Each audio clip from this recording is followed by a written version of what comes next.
No debe suavizarse el tono de la verdad. No debe disimularse el mensaje para este tiempo. Resulta que hoy en día estamos en un tiempo que se busca contemporizar y llevarse bien con todos. Estamos en una época en que entre los cuerpos religiosos, entre las iglesias, se busca un acercamiento, cooperar unos con otros. Hasta hay un movimiento muy poderoso en el mundo cristiano, tanto católico como protestante, que se llama el movimiento ecuménico, el ecumenismo. ¿Y qué es el ecumenismo? Que todos se unan, que todos sean uno. De ahí viene ecumeni. Ecumenismo quiere decir para que todos sean uno. Es decir, todos los cristianos debemos unirnos y trabajar unidos. No está bien que el mundo cristiano esté dividido, porque hay una iglesia que la metodista y que la luterana y que la bautista y que los cristianos y que los discípulos de Cristo y que la iglesia de Dios y que la iglesia apostólica, y ahí usted tiene un montón de iglesias. El ecumenismo dice, ese es un mal testimonio para el cristianismo. Si somos todos cristianos, debiéramos ser uno solo y no estar divididos. Y el ecumenismo busca minimizar las diferencias y basándose en los puntos comunes de doctrina, en las cosas que tenemos en común todos los cristianos, pues unificarnos. Por ejemplo, todos los cristianos decimos creer en Dios Padre, Hijo y Espíritu Santo. Bueno, pues ya tenemos un punto en común. ¿Por qué vamos a estar separados? Todos los cristianos decimos que la Biblia es la palabra inspirada de Dios. Todos los cristianos creemos que Jesús es el Hijo de Dios que fue enviado a este mundo para salvarnos. Todos creemos que Él murió en una cruz por nuestros pecados. Todos creemos que Él resucitó, que ascendió al cielo. Pues eso es lo que nos tiene que unir. Somos cristianos. No debiera haber diferencias. Imagínense que en medio de este ambiente de ecumenismo se levante alguien anunciando: Babilonia, la ramera, las hijas son iguales que la madre, son prostitutas, es la iglesia falsa, apártense de ella. ¿Cómo cae eso dentro de un ambiente ecuménico? ¿Quiénes van a ser vistos mal? Los que proclaman ese mensaje, diciendo que Babilonia es la iglesia que cayó,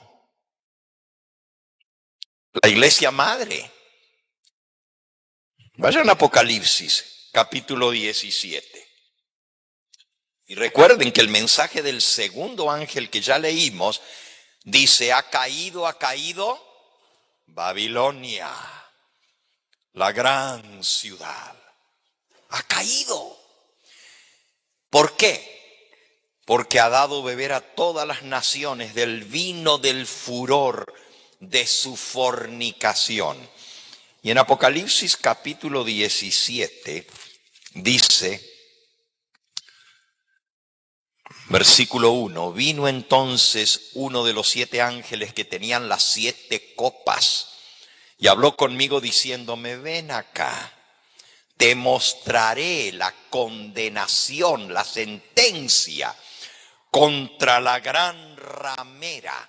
La palabra ramera quiere decir prostituta, la que está sentada sobre muchas aguas, con la cual han fornicado los reyes de la tierra y los moradores de la tierra se han embriagado con el vino de su fornicación. Y me llevó en el espíritu al desierto y vi a una mujer sentada sobre una bestia escarlata, llena de nombres de blasfemia, que tenía 7 cabezas y 10 cuernos. La mujer, versículo 4, estaba vestida de púrpura y escarlata y adornada de oro, de piedras preciosas y de perlas.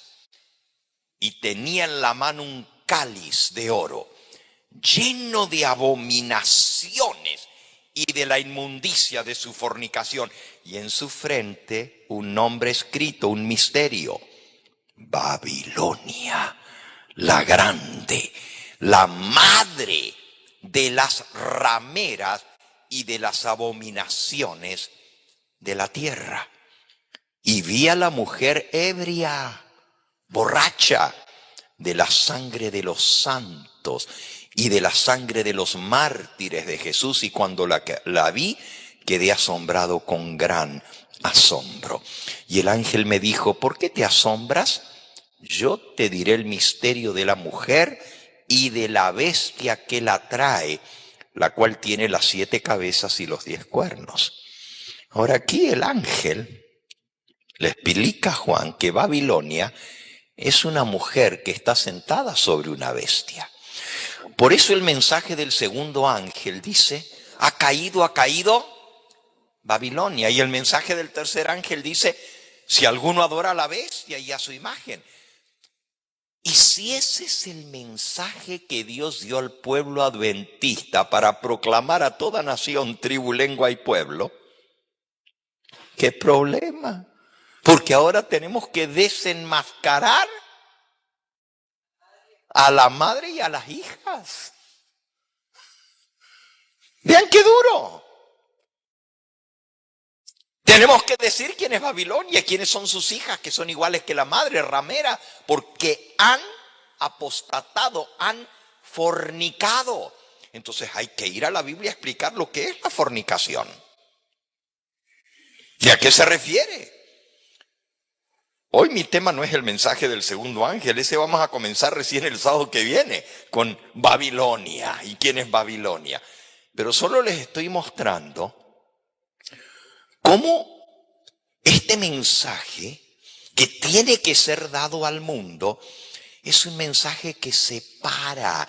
Por eso dijo el ángel, ese es el tercer ángel, ese es el ángel que va a separar el trigo de la cizaña. Es un mensaje que causa división. Y lo contrario a división es ecumenismo, unión.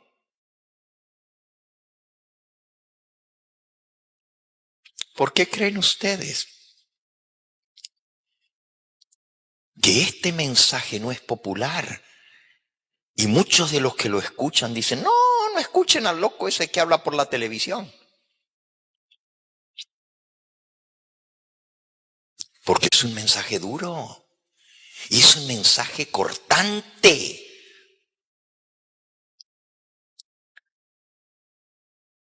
Ya dije, la próxima semana vamos a entrarle a esto.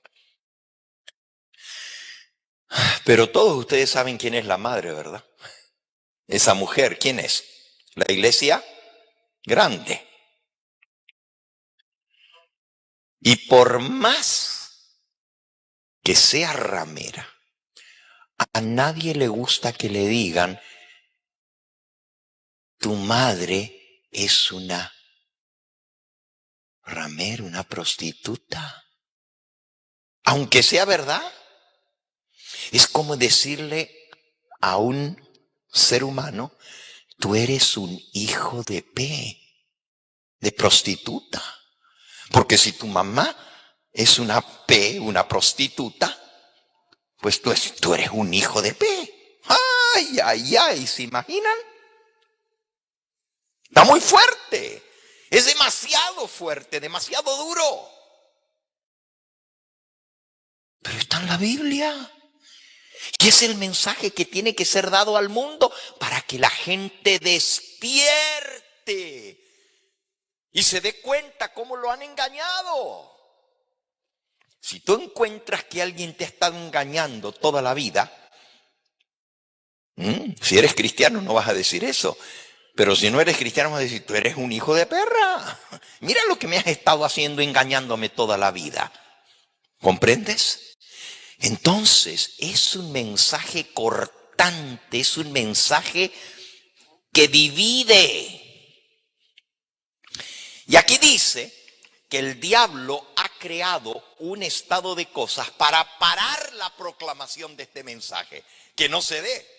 Y ese estado de cosas es exactamente lo que el diablo está logrando para que el mismo pueblo que fue llamado por Dios para proclamar este mensaje, no lo digan. Si vas a hablar del mensaje de los tres ángeles, hazlo aquí en un grupo, pero no vayas a salir por televisión hablando de esto. Porque eso nos va a crear un mal nombre. Si alguien pone en una cartelera, allá en una carretera de esas pancartas, y pone este mensaje, no es buenas relaciones públicas, y enseguidita se quejan, está atacando a las otras iglesias. Y estamos en un ambiente ecuménico y no se puede estar atacando a las otras religiones. Es decir, hermanos, que la tarea que Dios nos ha dado no es nada fácil. Por eso dice que hay que sostener los brazos de los que se atreven a predicar este mensaje. Porque hay un ataque abierto del enemigo contra esto. Esta cita que acabamos de leer dice, no debe suavizarse el tono de la verdad. No debe disimularse el mensaje para este tiempo. Y aquí la expresión que usa Ellen White es muy particular. En inglés dice esta palabrita que se traduce como disimularse el mensaje. ¿Saben cómo dice en inglés? The message must not be muffled. Muffled. Sí, aquí tengo, hermano. Gracias. The message must not be muffled. Ajá. Un muffle en inglés es lo que le ponen al carro para que no haga ruido. El silenciador en español. Pero en español así mal hablado, al estilo pocho, ¿verdad? Dicen el mofle. El mofle del carro. Y viene de muffle en inglés. Muffle es el silenciador.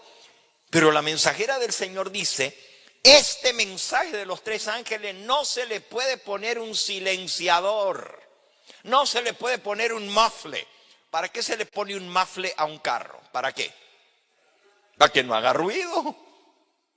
Le ponen el muffle y entonces el carro pues no hace ruido. Pero cuando se le rompe el muffle o cuando se lo sacan al silenciador, anda el carro pues tirando ruido y toda la gente se voltea a ver. ¿Qué es eso? Pues el mensaje de Dios no puede tener muffle. Es decir, sí, hay que hacer ruido y toda la gente debe voltearse para ver de dónde viene el ruido. Por eso les digo que no es un mensaje fácil de dar. Es ofensivo para muchos. Se sienten golpeados. Y si no, traten con su familia y díganle, ¿tú sabes quién es la bestia?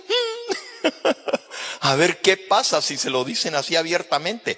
¿Tú sabes a qué se refiere la Biblia cuando dice la bestia? Y la mujer que está sentada sobre la bestia, ¿tú sabes quién es? Es muy duro. pero es la verdad. Y alguien tiene que decir la verdad.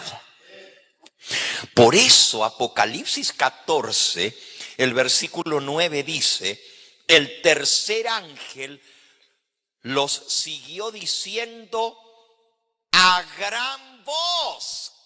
¿Cómo es que se va a dar este mensaje? A gran voz. Y gran voz no es por aquí, por abajito. Vente que te voy a decir algo, ven. No, a gran voz es a puro pulmón. A gritos. Gran voz. Estridente. Que se escuche. Ponerle un silenciador no es lo que Dios quiere. La hermana dijo la palabra bozal. Bozal. ¿Y para qué se le pone un bozal al perro? Para que no ladre. Bueno, para que no muerda también, ¿verdad? Pero cuando un perro ladra, ladra mucho y los vecinos se quejan, le ponen el bozal para que no pueda ladrar. Pero el mensaje, dice la mensajera del Señor, no debemos permitir que el diablo se salga con la suya. Debemos precavernos de sus planes y métodos. No debe suavizarse el tono de la verdad. No debe disimularse el mensaje para este tiempo. Al contrario, dice ella, el mensaje del tercer ángel debe ser fortalecido y confirmado. El capítulo 18 de Apocalipsis revela la importancia de presentar la verdad no en términos mesurados, medidos, suaves, sino con valentía, fuerza y poder. Ha habido demasiados rodeos en la proclamación del mensaje del tercer ángel. El mensaje no ha sido dado tan clara y fuertemente como debiera haber sido proclamado. ¡Wow! Sí, porque el diablo se ha encargado de poner el bozal y él ha creado una circunstancia, un ambiente en el cual esto no se mira bien. Y entonces dicen, no, mejor no hables de eso. Miren,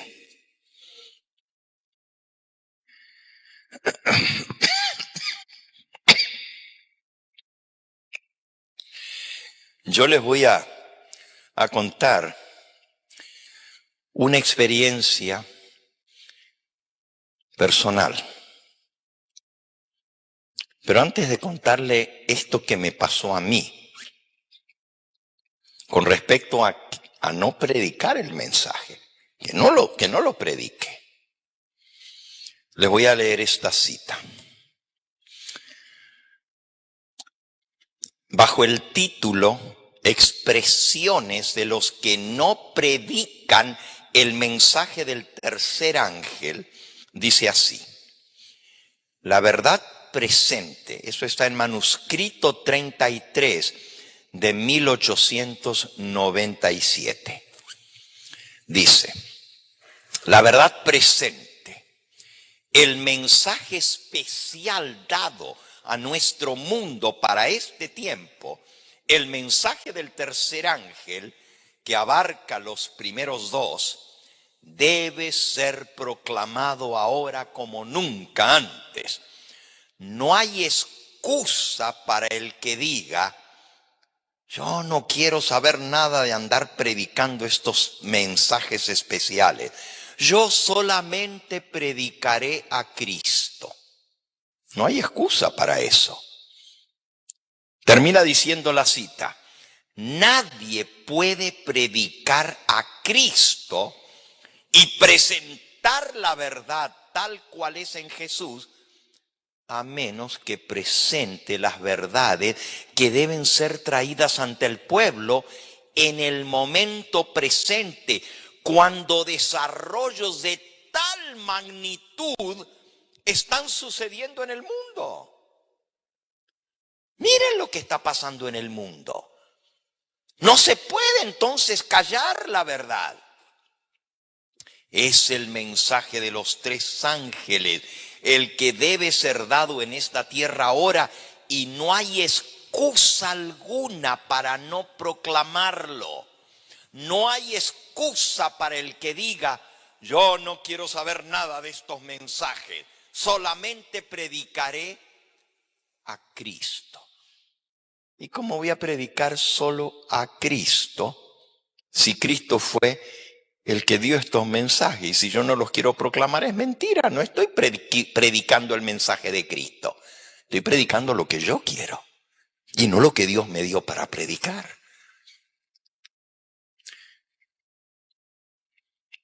Les voy a contar una experiencia de mi propia historia.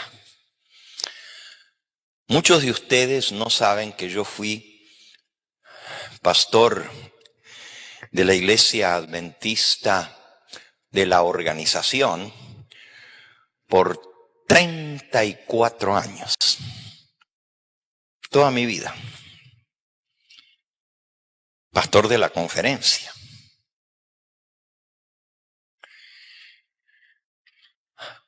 Hoy no voy a contar mi historia, no. Pero solamente les digo que fui llevado ante el Sanedrín 17 veces a lo largo de varios años. Y cada vez que iba era, creas problemas donde vas. Se divide. El mensaje que tú predicas es demasiado divisivo. Y les voy a contar una de las experiencias. Me llevaron ante la Junta de la División Norteamericana, allá en Washington, D.C., acusado de que cuando yo iba, porque me invitaban de distintos lugares a predicar, que yo llegaba y los hermanos venían a escuchar la predicación, luego volvían a sus iglesias y le decían a sus pastores, ¿y por qué ustedes no están predicando el mensaje de los tres ángeles? Y en esa reunión me dijeron, tú estás causando división.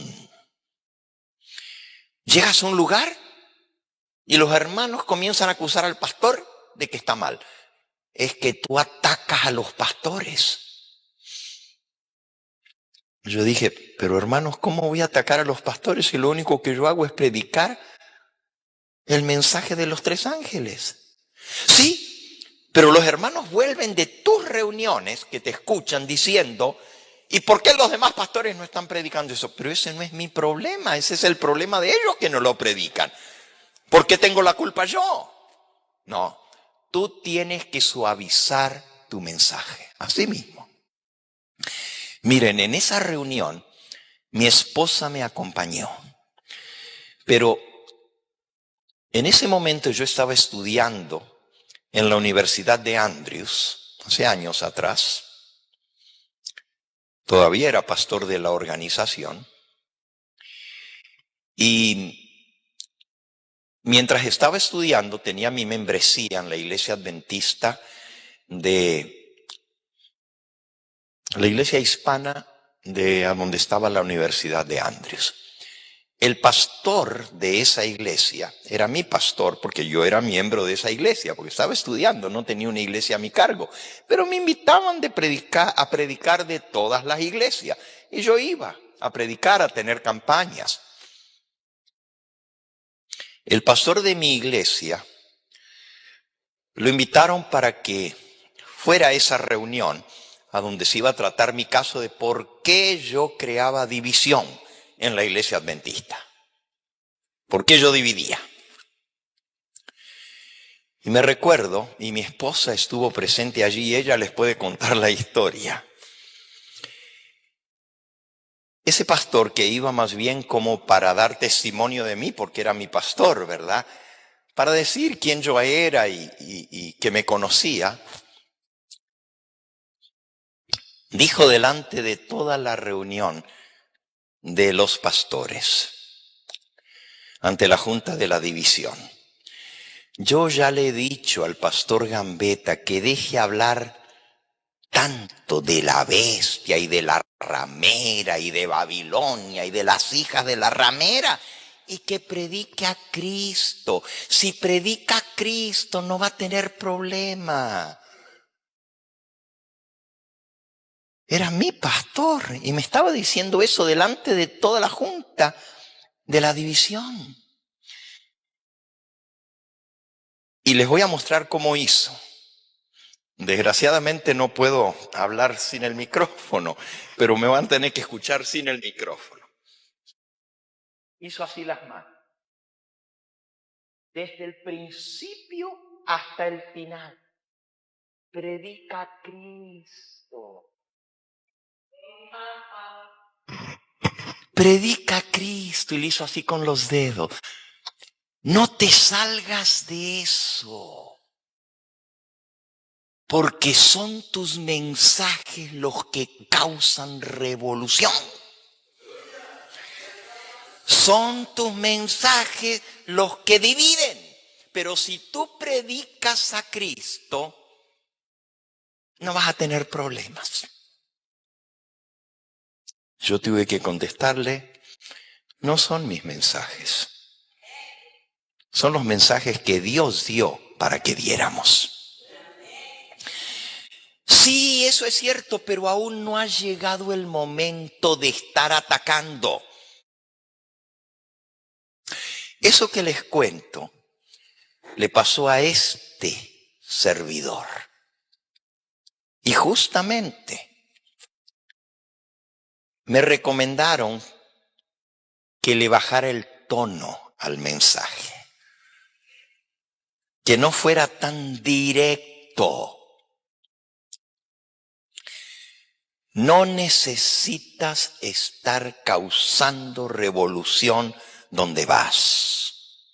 No hables tanto del Apocalipsis y de las bestias de Daniel.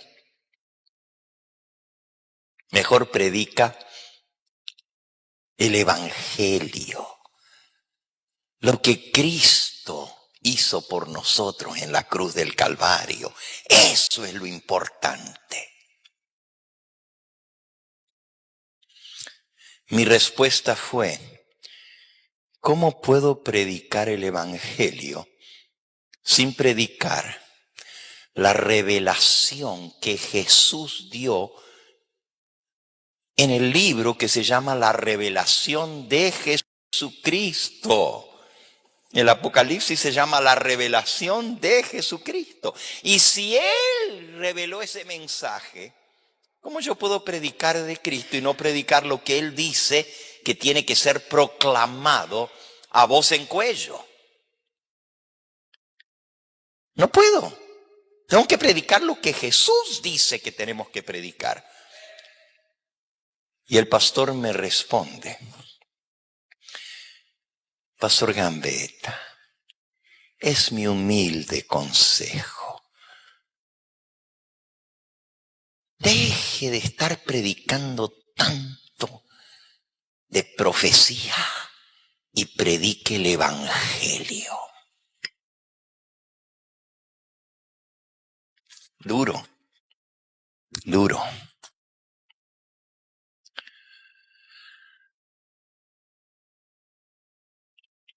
Gracias a Dios, que Dios siempre tiene a siervos suyos fieles donde quiera. Y ahí mismo, en esa reunión, se levantó uno de los dirigentes de una conferencia y delante de todos dijo, yo no sé lo que le están acusando al pastor Gambetta de que él divide, porque aquí, en Nueva York, donde él viene más a menudo, porque yo iba todos los meses a predicar en algún lugar, en alguna iglesia en Nueva York, dice, él ha venido decenas de veces aquí y aquí no hay ninguna división.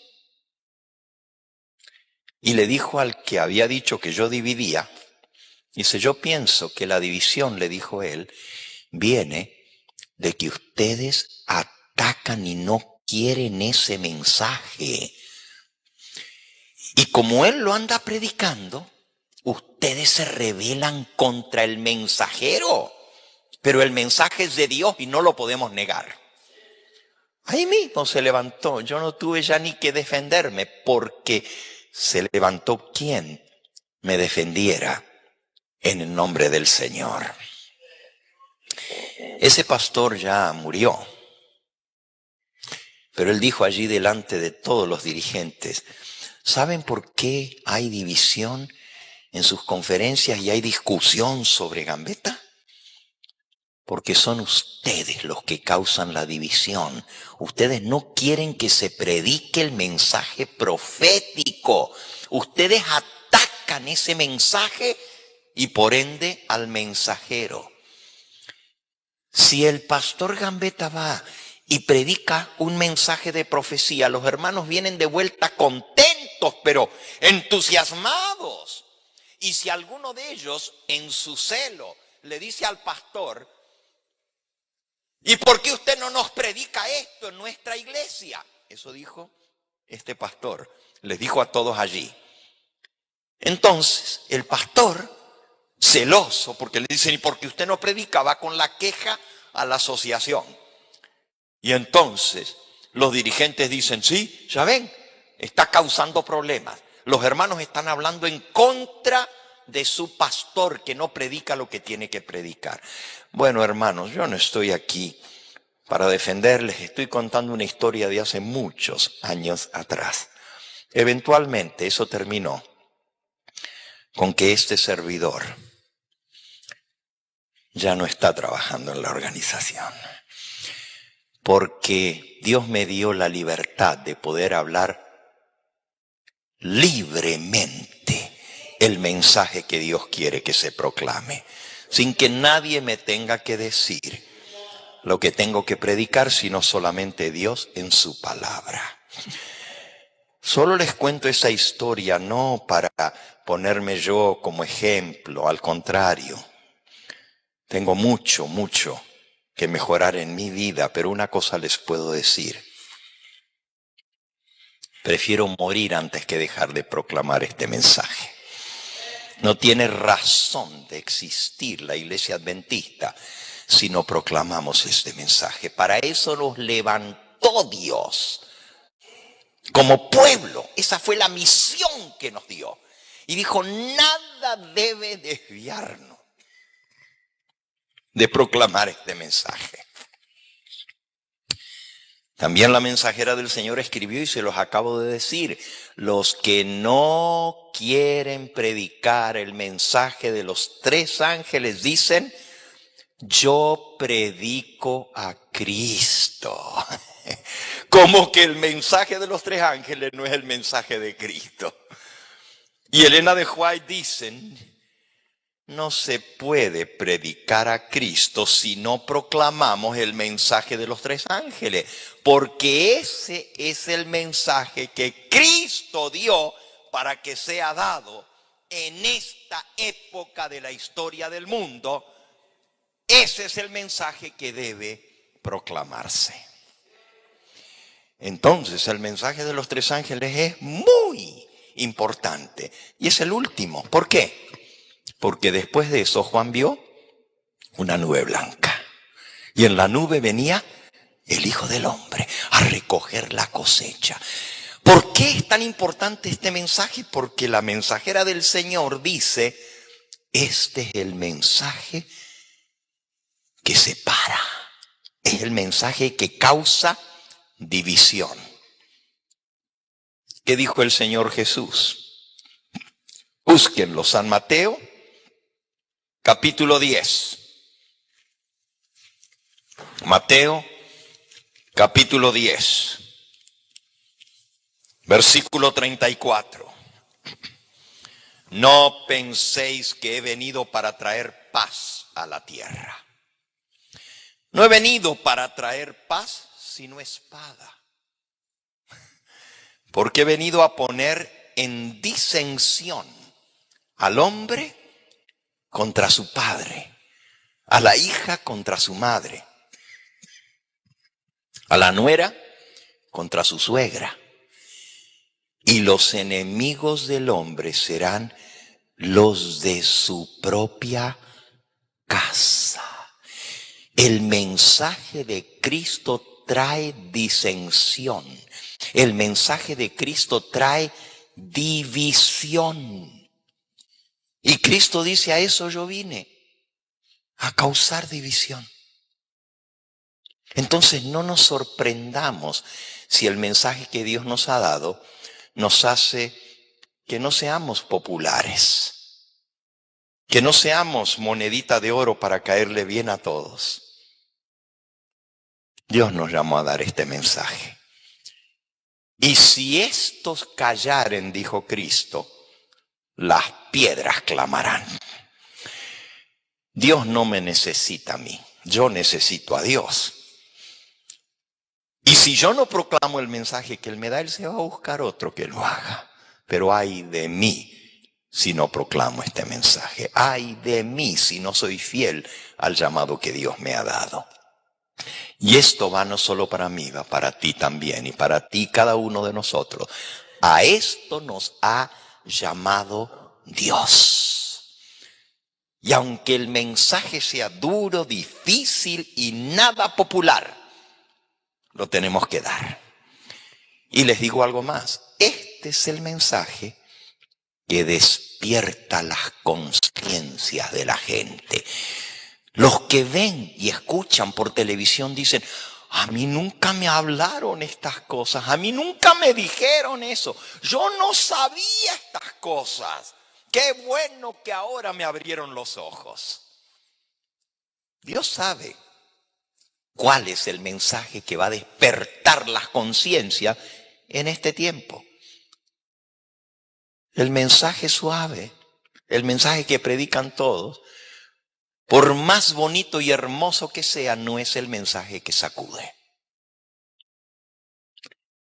Lo que sacude es señalar el pecado.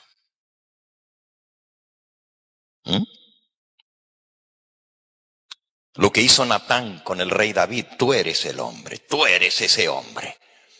Y la mensajera del Señor dice que nuestros mensajes deben ser directos al corazón, mostrando lo que está malo, para que nos lleve al arrepentimiento y a hacer cambios en nuestra vida, así como hablamos en esta mañana. No alcanza con arrepentirse, hay que convertirse, hay que hacer cambios en nuestra vida. Y el mensaje de los tres ángeles no solo debe ser creído, no solo debe ser proclamado, debe ser vivido, debe causar, efectuar cambios en nuestra vida, nos debe llevar a cambiar nuestro carácter, a ser como Cristo, que es manso y humilde de corazón. Este año, este servidor está dando la matutina cada día en el canal. ¿Sí la vieron? Y el libro que estamos estudiando se llama Reflejemos a Jesús. Es un libro precioso. Y allí leí yo donde dice que de nada sirve que tengamos la verdad si nuestro carácter no está de acuerdo con esa verdad. Si no ha cambiado la verdad nuestra vida, nuestro carácter y nuestro corazón, ¿para qué lo proclamamos? Primero el mensaje debe hacer efecto en mi vida y debe llevarme a hacer esos cambios en mi propia vida para que entonces yo pueda hablarles a los demás. Si el mensaje no me cambia a mí, entonces no es un mensaje válido. Pero el mensaje es válido, el problema soy yo. Necesito pedirle al Señor que el mensaje se haga parte de nosotros, que nos transforme. Porque el testimonio más grande del cristianismo es la vida de los que dicen ser seguidores de Cristo. No es tanto lo que se enseña, sino lo que se vive.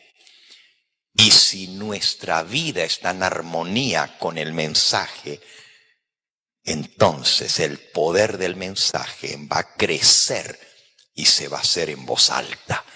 Porque no solamente decimos con los labios, pero vivimos con la vida. Por eso vimos esta mañana que el juicio está basado en lo que somos, no en lo que decimos ser.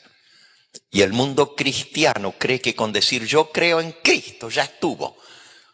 Pero yo creo en Cristo me salva siempre que crea en Cristo lo suficiente para creer que Él tiene el poder para transformarme. Porque Cristo dijo que el que no naciere de nuevo no va a entrar al reino de los cielos. Y si Cristo no tiene el poder para transformarme, entonces yo no creo en el evangelio verdadero. Porque el evangelio verdadero me dice que Él va a tener un pueblo celoso de buenas obras. Leamos nuestro último versículo en esta noche. Y está en el libro de Tito. Tito. Es un libro pequeñito de solo 3 capítulos. Escrito por el apóstol Pablo a Tito. Y en Tito capítulo 2 dice así.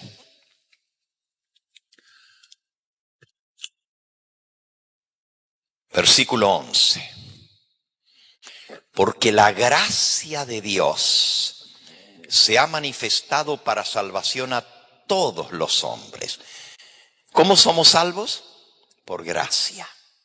Por gracia. La gracia de Dios se ha manifestado a todos los hombres para salvación, enseñándonos que renunciando a la impiedad y a los deseos mundanos, vivamos en este siglo sobria, justa y piadosamente, aguardando la esperanza bienaventurada y la manifestación gloriosa de nuestro gran Dios y Salvador Jesucristo, quien se dio a sí mismo por nosotros para redimirnos de toda iniquidad.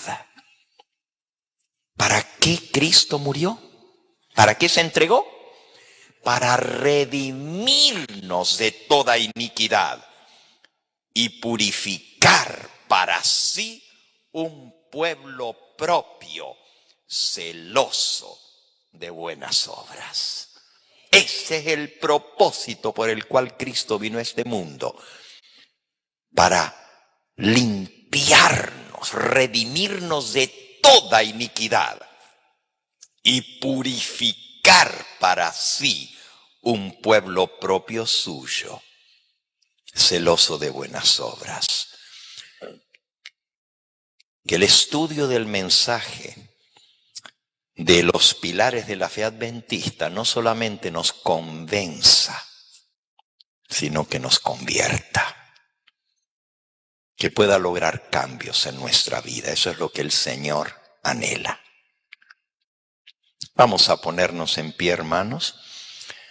Vamos a cantar nuestro último himno y así pedirle al Señor que Él grabe este mensaje en nuestros corazones y nos transforme por el mensaje de la verdad presente.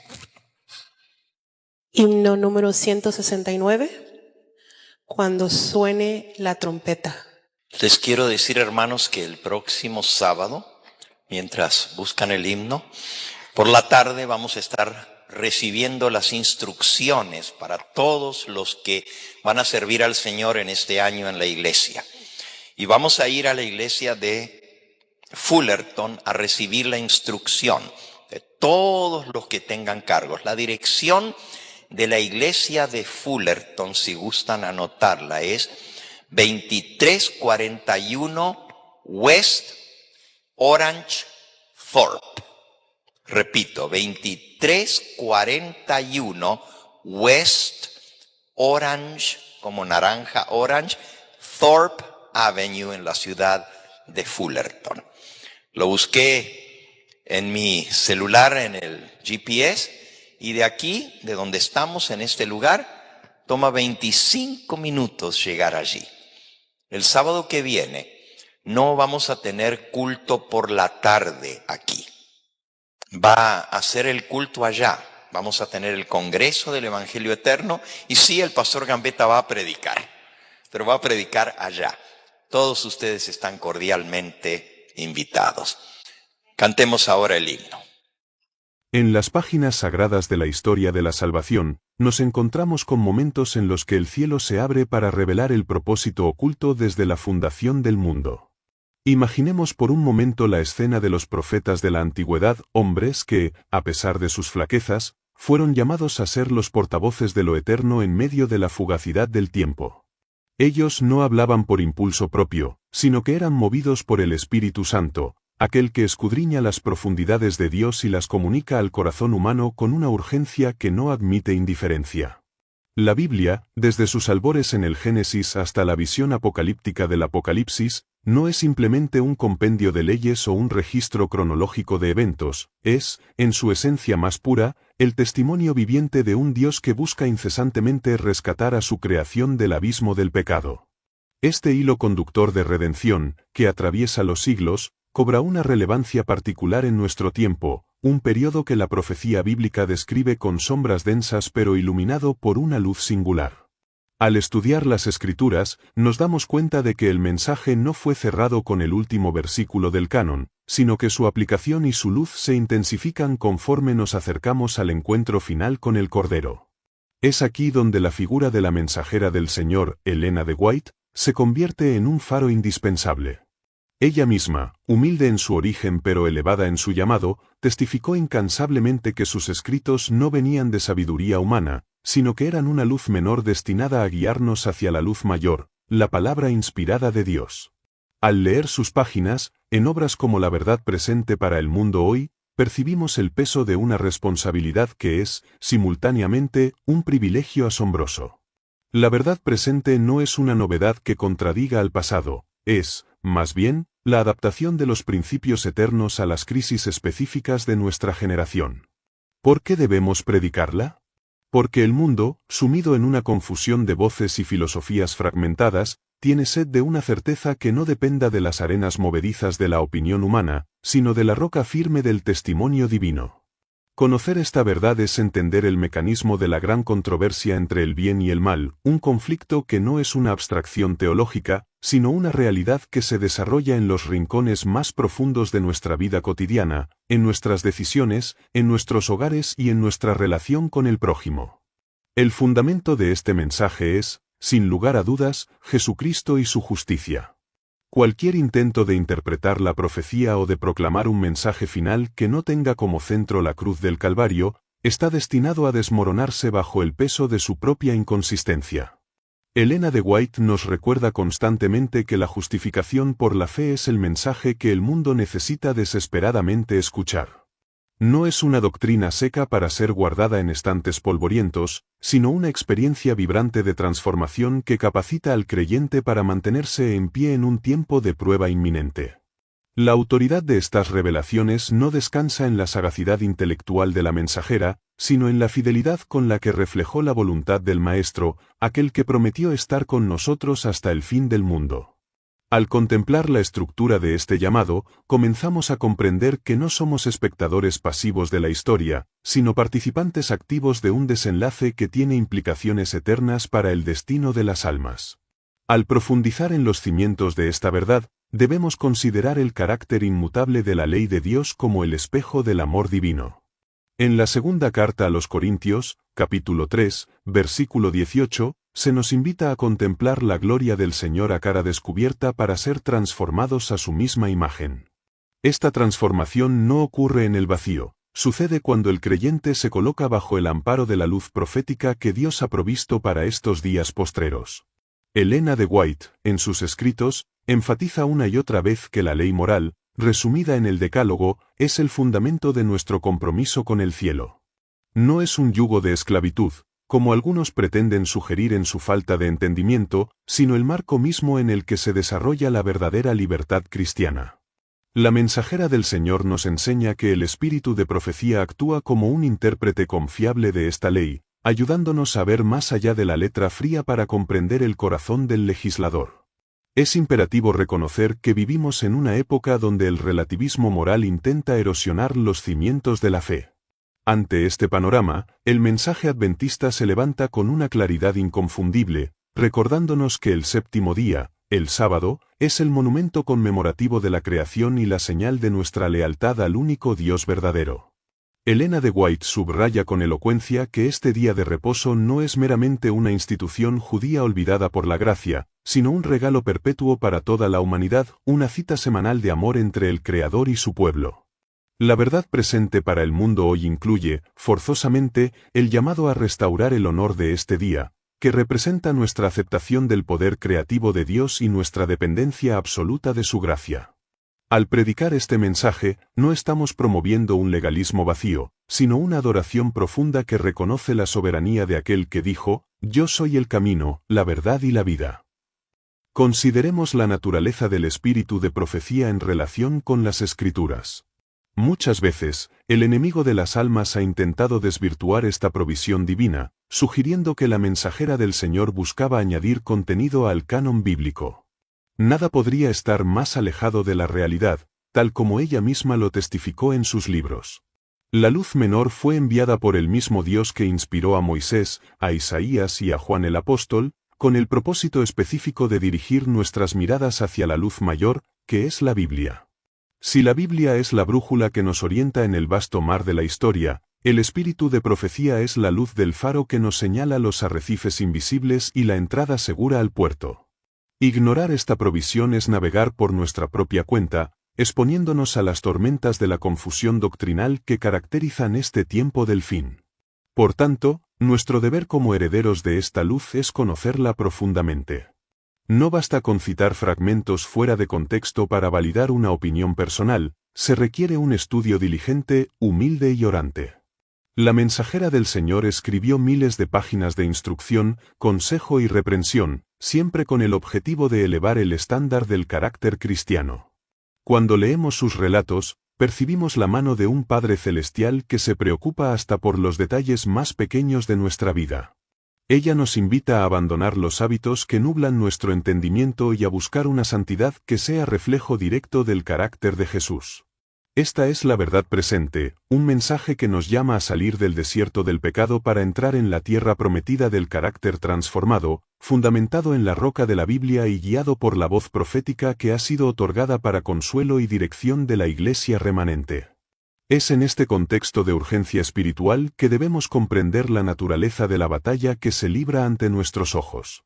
La Biblia no oculta la realidad de la gran controversia, al contrario, la expone con una crudeza que debería despertarnos de nuestra complacencia. El profeta Daniel, en el capítulo 12, versículo 4, recibió la instrucción de cerrar las palabras y sellar el libro hasta el tiempo del fin, señalando que muchos correrían de aquí para allá y la ciencia se aumentaría.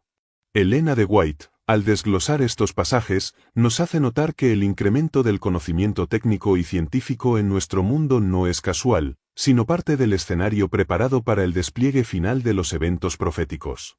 Nosotros, los que profesamos conocer la verdad presente, no podemos permanecer estáticos mientras el mundo se precipita hacia una crisis de dimensiones cósmicas. Predicar esta verdad hoy requiere una valentía que solo nace de una comunión íntima con el autor de toda profecía. Esta verdad no es una posesión privada, es un depósito sagrado confiado a un pueblo que ha sido llamado a salir del error y proclamar las buenas nuevas con una fidelidad inquebrantable. La mensajera del Señor advierte con frecuencia sobre el peligro de la tibieza, ese estado espiritual en el que el creyente se siente satisfecho con su conocimiento intelectual, pero carece del fervor que impulsa a la acción misionera. La historia de los pioneros, aquellos que con poco más que una fe ardiente y una comprensión clara de la palabra establecieron los fundamentos de este movimiento, debe servirnos de acicate. Ellos comprendieron que el mensaje del tercer ángel era la última advertencia de misericordia para un mundo al borde del juicio. ¿Es acaso nuestro mensaje menos urgente hoy, cuando vemos que los eventos predichos se cumplen con una rapidez vertiginosa? La verdad presente, en su esencia, es el mensaje de advertencia que antecede a la parusía, un llamado al arrepentimiento que debe resonar en cada hogar y en cada corazón. Para entender quién ha revelado este fundamento, es necesario mirar más allá de los instrumentos humanos y reconocer la soberanía de Dios. A lo largo de los siglos, el Señor ha levantado profetas en momentos de oscuridad para restaurar la luz que había sido eclipsada por la apostasía. Elena de White no se presenta como una iluminada independiente, sino como un eslabón en la cadena de los testimonios divinos que comienza con el pacto hecho con nuestros padres y culmina en el sacrificio del Cordero. Su vida fue una constante demostración de sumisión al Espíritu Santo, un ejercicio de entrega que nos enseña que el mayor servicio que podemos rendir a Dios es el de ser vasos limpios y dispuestos. La autoridad de su mensaje, lejos de ser un peso muerto, es una fuente de alivio, pues nos confirma que, incluso en los tiempos más difíciles, el Señor no ha dejado a su pueblo sin una brújula precisa. Al profundizar en estas verdades, descubrimos que el fundamento de todo el edificio teológico es la justicia de Cristo imputada y comunicada. Sin esta doble operación de la gracia, cualquier intento de vivir la ley se convierte en un esfuerzo vano y frustrante.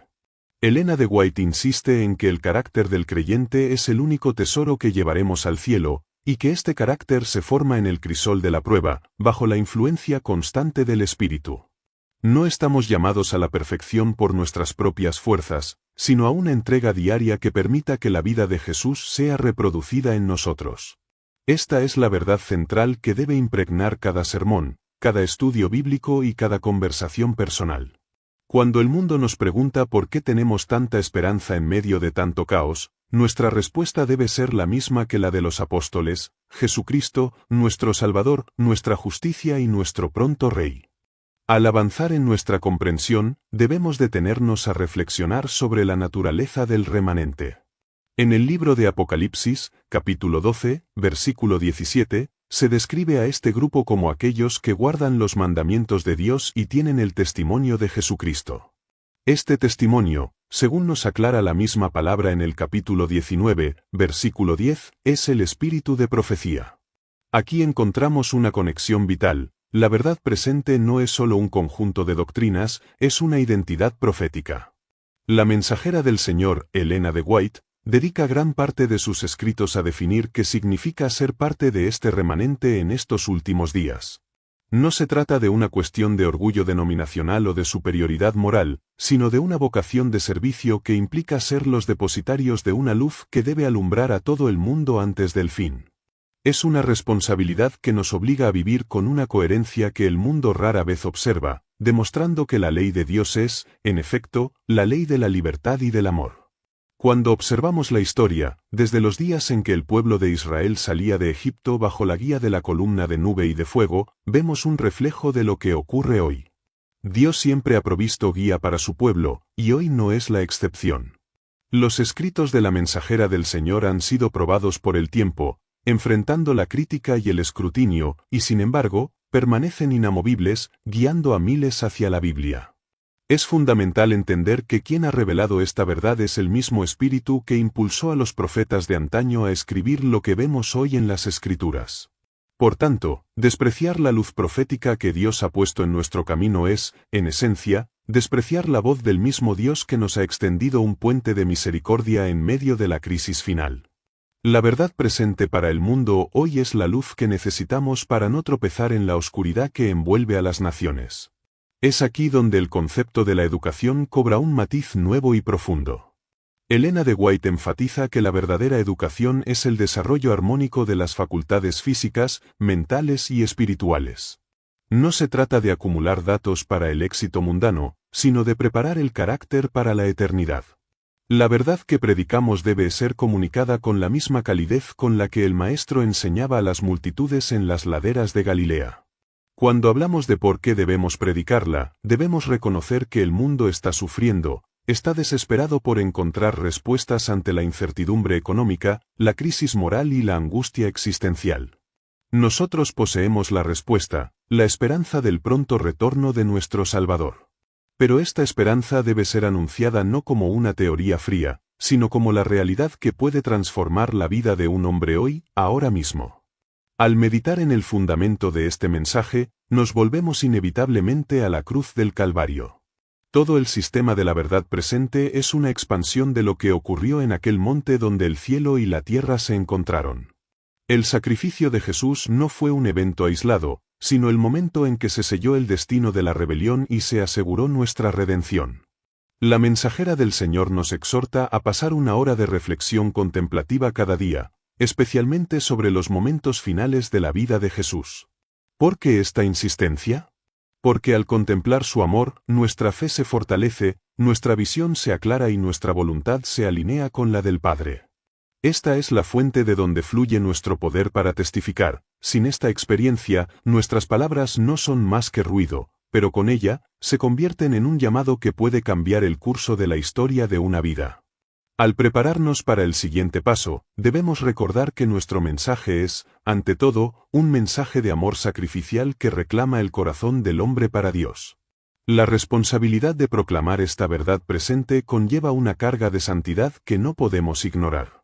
A menudo, nos enfocamos en los aspectos teológicos de las profecías, olvidando que el espíritu de profecía es, ante todo, un llamado a la rectitud práctica en el día a día. Elena de White nos recuerda en sus escritos que la religión de Jesús no es un manto que se pone para asistir a los cultos y se retira al regresar a casa, sino un principio vital que regula cada pensamiento, cada palabra y cada acto. ¿Por qué el mundo necesita esta verdad hoy? Porque existe una desconexión alarmante entre el credo que se profesa y la conducta que se exhibe. Cuando el pueblo de Dios vive en armonía con los principios de salud, temperancia y pureza que la luz profética nos ha señalado, el testimonio se vuelve irrefutable. El mundo no necesita más discusiones teóricas, necesita ver a hombres y mujeres cuyos caracteres sean templos vivos del Espíritu Santo. Este fundamento de obediencia, que nace de un amor profundo, es lo que diferencia nuestra misión de cualquier otro movimiento. Al estudiar la Biblia, encontramos que desde el libro de Éxodo, capítulo 20, el Señor estableció su ley no para restringir, sino para proteger la felicidad de sus hijos. La mensajera del Señor despliega este principio con una ternura pastoral, mostrándonos que cada mandato es, en el fondo, una promesa. Si Dios dice no matarás, es porque Él es el autor de la vida y desea que vivamos en paz. Si dice no codiciarás, es porque Él sabe que la satisfacción plena solo se encuentra en Él. Al enseñar estas verdades, estamos revelando el carácter de un Dios que es amor, contrarrestando la falsa imagen de un juez severo que el enemigo ha intentado pintar en la mente de la humanidad durante milenios. Es crucial entender quién está detrás de esta revelación. Muchos escépticos se preguntan cómo una mujer con escasa formación académica pudo escribir con tal profundidad y coherencia sobre temas tan complejos. La respuesta se encuentra en el testimonio bíblico de que Dios escoge lo débil del mundo para avergonzar a lo fuerte. La mensajera del Señor fue el instrumento, pero el arquitecto fue el Espíritu Eterno. Ella misma, con una humildad que desarmaba a sus críticos, insistía en que ella solo era un conducto. Este fundamento es inamovible porque no descansa en la sagacidad humana, sino en la inspiración divina que no puede fallar. Reconocer esta autoría nos libera de la dependencia de nuestras propias interpretaciones y nos ubica bajo la autoridad de aquel que conoce el fin desde el principio. Al predicar, debemos hacerlo con el peso de la eternidad en nuestras palabras. La verdad presente no es solo una advertencia sobre lo que vendrá, sino un llamado a la transformación en el presente. La mensajera del Señor nos advierte constantemente que no debemos posponer el desarrollo de un carácter noble para un tiempo más conveniente. El momento de la purificación es ahora. Al meditar en el santuario celestial, esa estructura perfecta que la Biblia detalla y que Elena de White explica con tanta claridad, comprendemos que Cristo está realizando en este preciso instante la fase final de su ministerio intercesor. Él está borrando el pecado del registro de aquellos que se han entregado por completo a Él. ¿No es este el mensaje más esperanzador que se puede dar a un mundo hundido en el remordimiento y la culpa? Nuestro deber es señalar a los hombres hacia ese santuario donde nuestro gran sumo sacerdote está intercediendo por cada alma arrepentida. Al adentrarnos en la dimensión de la profecía, es menester comprender que la verdadera autoridad emana de la palabra, pero la luz profética es el prisma que nos permite apreciar el espectro completo de la voluntad divina. Elena de White, con una clarividencia que trasciende su tiempo, nos advierte que en estos últimos días, el enemigo tratará de introducir falsas doctrinas incluso dentro del campamento de los que conocen la verdad. La Biblia, en la segunda carta a los Tesalonicenses, capítulo 2, versículos 9 al 12, nos pone en guardia ante una apostasía que se manifiesta a través de señales y prodigios engañosos. ¿Cómo podemos discernir la voz del pastor en medio del estrépito de tantos lobos vestidos con piel de oveja? La respuesta es sencilla, aunque requiere una disciplina férrea, volviendo al testimonio de la ley y de los profetas, y permitiendo que la luz menor de los escritos inspirados nos guíe sin desviarnos ni un milímetro hacia el camino de la palabra viva. Esta guía no es un obstáculo para nuestro crecimiento personal, sino el soporte que garantiza que nuestro crecimiento sea vertical, hacia el cielo, y no horizontal, hacia el abismo de las filosofías humanas. La mensajera del Señor, en sus consejos sobre la vida cristiana, nos enseña que la oración no es un monólogo, sino un diálogo donde Dios nos moldea. A menudo, nos desesperamos por conocer el futuro, por descifrar el calendario de los eventos finales, olvidando que el propósito de la profecía no es alimentar nuestra curiosidad intelectual, sino avivar nuestra esperanza y purificar nuestros motivos. Debemos predicar este mensaje porque, ante la inminente crisis económica y política que los profetas bíblicos vislumbraron, el creyente necesita estar cimentado en la roca de la fe. No debemos tener miedo, porque el fundamento de nuestra seguridad no es la ausencia de problemas, sino la presencia constante del Salvador en el lugar santísimo de nuestras vidas. La revelación de esta verdad ha sido un proceso de amor paciente de parte del Padre hacia su pueblo. A lo largo de la historia, el Señor ha ido descorriendo el velo de lo que estaba oculto, preparando a su iglesia para enfrentar el tiempo de angustia cual nunca fue. La mensajera del Señor nos relata que, en los días de los apóstoles, el entusiasmo por la pronta venida de Cristo era tal que muchos descuidaron sus deberes cotidianos, requiriendo instrucciones claras para mantener el equilibrio entre la esperanza y la responsabilidad. De igual manera, nosotros hoy corremos el riesgo de caer en el fanatismo o en la apatía. La verdad presente para el mundo hoy es un llamado al equilibrio, trabajar como si Cristo fuera a demorar 1000 años y vivir como si Él fuera a regresar hoy mismo. Esta es la tensión gloriosa en la que se desarrolla la vida del remanente fiel. Al profundizar en quién ha revelado esta verdad, vemos que la soberanía de Dios se manifiesta en la elección de lo sencillo. El espíritu de profecía no es el producto de un comité de expertos, ni el resultado de un consenso intelectual, sino un regalo del cielo que ha sido preservado contra viento y marea. La mensajera del Señor, en su vida y ministerio, fue una prueba viviente de que cuando el ser humano se rinde completamente al Espíritu Santo, el Señor puede usarlo para guiar a una multitud hacia la salvación. Al predicar, lo hacemos con la humildad de quien reconoce que no somos los dueños de la verdad, sino sus humildes mensajeros. Nuestro fundamento es sólido porque descansa sobre el hecho de que Cristo, el gran sumo sacerdote, sigue activo en favor de cada uno de nosotros. Esta es la verdad que sostiene al mundo hoy, la única respuesta real ante la desintegración de los valores y la desesperanza de una sociedad que ha olvidado quién es su creador. Al contemplar la magnitud de nuestra comisión, debemos reconocer que el mensaje que llevamos es una nota de esperanza que resuena en un mundo que ha perdido el tono de la armonía divina. La Biblia nos exhorta en el libro de Isaías, capítulo 58, versículo 12, a ser llamados restauradores de calzadas, aquellos que edifican sobre los fundamentos antiguos y levantan los muros caídos. La mensajera del Señor, Elena de White, nos enseña que esta tarea no es puramente arquitectónica, sino una labor de restauración del carácter. El fundamento, como hemos reiterado, es la gracia de Cristo, pero la estructura que se levanta sobre él es el carácter purificado, una obra que solo es posible cuando permitimos que la luz de la profecía ilumine las áreas más oscuras de nuestra alma. Predicar esta verdad hoy es ofrecer a los hombres no solo un mapa del fin, sino un camino de transformación que comienza en el corazón.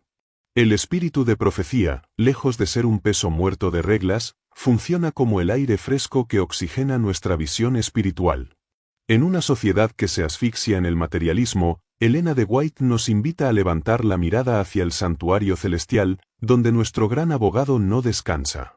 Es vital comprender que la verdad presente es la respuesta directa a la confusión que el enemigo ha sembrado sobre el juicio. Mientras el mundo vive en la ansiedad por el porvenir, nosotros podemos descansar en la certeza de que el juicio es, ante todo, una vindicación del carácter de Dios y la restauración de su pueblo. Quien ha revelado este fundamento ha sido el mismo Señor, que no se avergüenza de llamarnos amigos y que ha provisto, en la voz de la mensajera, el consejo necesario para no perder el rumbo en la confusión de los últimos días. Al reflexionar sobre la importancia de conocer y predicar esta verdad, es imposible ignorar la urgencia que la Biblia plantea. Jesús mismo, al hablar de las señales de su venida en el Evangelio de Mateo, capítulo 24, versículo 14, establece que el Evangelio del Reino debe ser predicado en todo el mundo para testimonio a todas las naciones. La mensajera del Señor amplifica este llamado, urgiendo a la Iglesia a no enterrar sus talentos en el suelo de la tibieza. Predicar no es solo abrir un púlpito, es encarnar la verdad en cada interacción, es vivir de tal manera que nuestras vidas susciten la pregunta sobre el origen de nuestra paz. Nuestra influencia es el sermón más elocuente que el mundo puede leer. Al vivir bajo la luz de la verdad presente, nos convertimos en testigos vivientes de que Dios aún tiene un pueblo que le ama, un pueblo que guarda sus mandamientos y que ha aprendido a descansar en la justicia de aquel que venció al mundo. A medida que nos acercamos a la conclusión de nuestro estudio, es fundamental que el fundamento de nuestra fe sea verificado diariamente ante el espejo de la palabra. La mensajera del Señor enfatiza que no debemos aceptar ninguna doctrina solo porque alguien la diga, sino que debemos escudriñar las Escrituras para ver si las cosas son así. Esta es la nobleza de los bereanos que se nos exige hoy. El fundamento es sólido porque no se basa en conjeturas, sino en la roca de las promesas de Dios, testificadas por los profetas y confirmadas por el Espíritu de profecía. Al prepararnos para el último bloque de este mensaje, mantengamos en mente que la verdad no es un fin en sí misma, sino el medio por el cual el Espíritu de Dios nos conduce a la presencia del Cordero. Esta verdad presente, que ha sido revelada con tanto cuidado a través de los siglos, es el faro que nos guía a casa, al puerto de la eternidad donde el pecado será solo un recuerdo borroso y la gloria de Dios será nuestra luz perpetua. Al llegar a esta culminación de nuestro análisis, debemos entender que todo lo que hemos explorado no es simplemente un ejercicio intelectual, sino una invitación a una entrega total. Hemos visto cómo la Biblia, como fundamento inamovible, ha sido acompañada a través de la historia por la voz de los profetas, culminando en el testimonio dado a través de la mensajera del Señor, Elena de White. Este espíritu de profecía no ha sido otorgado para crear una nueva religión, sino para llamar a la Iglesia de Dios de vuelta a la pureza del Evangelio eterno, preparándola para el momento más glorioso y solemne de la historia humana, el regreso de nuestro Señor Jesucristo. La verdad presente, lejos de ser un peso, es la luz que ilumina el camino en medio de la densa niebla que cubre la tierra en estos días postreros, permitiéndonos caminar con seguridad, con la frente en alto y el corazón rebosante de esperanza. ¿Por qué es tan crucial que hoy prediquemos y conozcamos esta verdad? Porque estamos viviendo en los días predichos por el apóstol Pablo en la segunda carta a Timoteo, capítulo 3, donde se nos advierte que vendrían tiempos peligrosos, en los que los hombres serían amadores de sí mismos y más amantes de los deleites que de Dios. El mundo ha perdido el sentido de lo sagrado, ha olvidado su origen, lo que es peor, ha extraviado su destino. Nosotros, como los hijos de Isaacar que tenían entendimiento de los tiempos, debemos discernir la voz del Espíritu Santo que nos llama a despertar. La verdad presente es el antídoto contra la apostasía espiritual, un llamado vibrante a una reforma personal y corporativa que nos califique para formar parte de aquel grupo que, sin mancha ni arruga, estará esperando la aparición del Salvador. Es vital recordar que el fundamento de toda nuestra teología, de toda nuestra misión y de todo nuestro ser, es el amor de Dios manifestado en la cruz del Calvario. Cualquier mensaje que no exalte la justicia de Cristo, su obra mediadora en el santuario celestial y la importancia de la ley de Dios como transcripción de su carácter, carece de poder transformador. Elena de White, en sus escritos, nos conduce incansablemente al pie de la cruz, pues es allí, y solo allí, donde podemos hallar el equilibrio perfecto entre la justicia que exige perfección y la misericordia que otorga el perdón. Debemos conocer profundamente estos principios porque el enemigo, con su astucia característica, buscará confundirnos con un evangelio vacío de cruz, una fe sin obras y una esperanza sin santidad. Pero nosotros tenemos la luz profética que nos protege del error y nos confirma que, aun cuando el mundo tiemble, Dios permanece en su trono y su plan de redención avanza hacia su gloriosa conclusión. Al concluir este llamado, les invito a no ser meros oyentes de estos principios, sino practicantes diligentes. La verdad presente nos exige una consagración diaria, una vida de oración persistente y un compromiso inquebrantable con la misión de proclamar el mensaje del tercer ángel a toda nación, tribu, lengua y pueblo. Al mirar hacia el futuro, no debemos hacerlo con miedo, sino con la anticipación gozosa de quien sabe que el Rey está a las puertas. Nuestra vida, transformada por esta verdad, debe ser el testimonio más elocuente ante un mundo que se desmorona, mostrando que, en medio de la gran controversia, el Dios que nos amó hasta la muerte es el mismo que nos sostiene hasta la vida eterna. Que nuestra oración sea siempre: Señor, abre nuestros ojos para ver la luz de tu verdad, y ayúdanos a caminar en ella hasta que veamos tu rostro en gloria. Porque esta no es solo la historia de un movimiento, es la historia de tu salvación y la mía, escrita por la mano de un Dios que, a pesar de todo, sigue buscando a sus hijos para llevarlos a casa.